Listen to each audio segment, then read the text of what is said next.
The Gospel according to Luke. In the first video, we explored Luke's portrayal of John the Baptist and Jesus as the fulfillment of the story of Israel and of God's promises told in the Old Testament scriptures. We then watched Jesus launch his mission and bring the good news of God's kingdom to the poor among Israel, people of low social status and also people who are outsiders. And Jesus taught that his kingdom is upside down. It's a reversal of all of our common social values. This section culminated with Luke showing us how Jesus was a new Moses about to bring a new Exodus by his death in Jerusalem. And so we come to the large center section of the book, where Jesus leads his newly formed Israel on a journey to Jerusalem. This part of the book consists mainly of Jesus' teaching and parables given on the road to the various people he encounters, mainly his growing group of disciples. And in this way, Luke portrays following Jesus as a journey. It's something you do where you learn as you go along life's path. So first, Jesus invites his disciples into his mission as he sends a wave of them to go ahead of him, announcing God's kingdom. So being a disciple right from the start, it means participating in Jesus' kingdom mission, making it your own. And as Jesus' disciples come back, he then starts to give various teachings about prayer, about trusting in God's provision. It's actually in these chapters of Luke that Jesus talks more about money, possessions, and generosity than anywhere else in his teachings. If following him is truly like being on the road, it should produce this minimalist mentality, creating a freedom from possessions that allows for radical generosity. Another key theme in these chapters is Jesus' continued mission to the poor.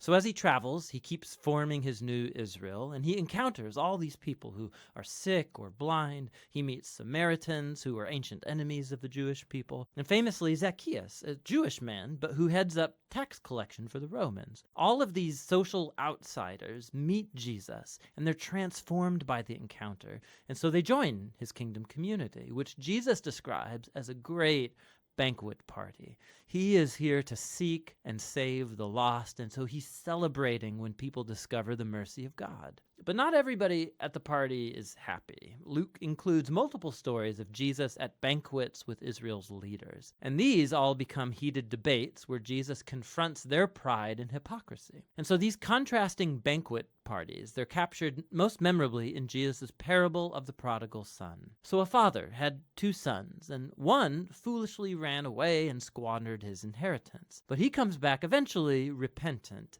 and his father forgives him, and he throws this huge party to celebrate my son who was lost but now is found. But the older brother, who never left his father, he's angry, and he resents his father's generosity to this undeserving son. Now, in this famous parable, Jesus is explaining his whole kingdom mission to these leaders. His parties represent God's joyous welcome of every kind of person into his family. The only entry requirement is humility and repentance. And so it highlights the tragedy of Israel's leaders who reject Jesus and his upside-down kingdom community. And this resistance to Jesus, it ramps up, and he finally arrives in Jerusalem for Passover. As he nears the city, he's weeping. His disciples are hailing him as the Messianic king, but Israel's leaders are denouncing him. And he knows that their rejection of his kingdom of peace is going to set Israel on a road of resistance and rebellion against the Roman Empire. It will bring the city's downfall. And it's that destruction of Jerusalem that Jesus symbolically enacts. As he storms into the temple and he runs out the animal sellers, he brings the sacrificial system to a halt. And he says that this place of worship has become a den of rebels and will be destroyed. Now, this act, of course, generates a whole series of debates between Jesus and Israel's leaders, all leading up to Jesus' prediction that the Roman armies will one day surround this city. It will desolate it and the temple all within a generation. With that, Jesus retreats with his disciples to celebrate the Passover meal. It's the annual symbolic meal about Israel's liberation from slavery through the death of the Lamb. And so Jesus turns the meal's bread and wine into new symbols about this new Exodus. His broken body, his shed blood will bring liberation for Jesus' renewed Israel. After the meal, Jesus is arrested and he's examined before the Jewish leaders and then put on trial as one claiming to be king.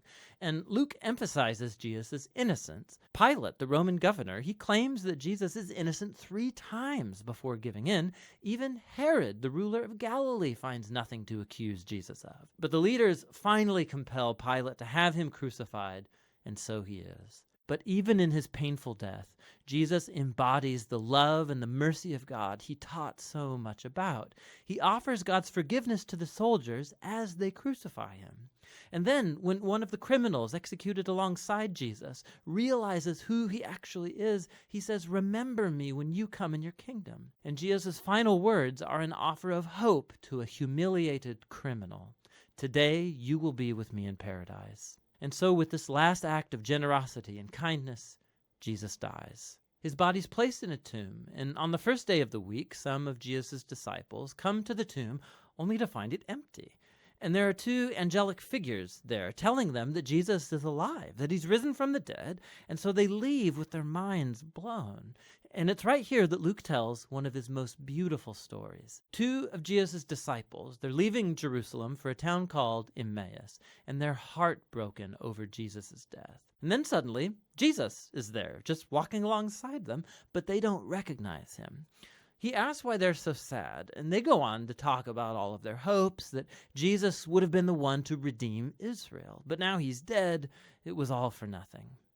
But then later, as Jesus has a meal with these 2, he breaks bread for them, just as he did at the Passover meal, and it's in that moment that they recognize him. Then he disappears.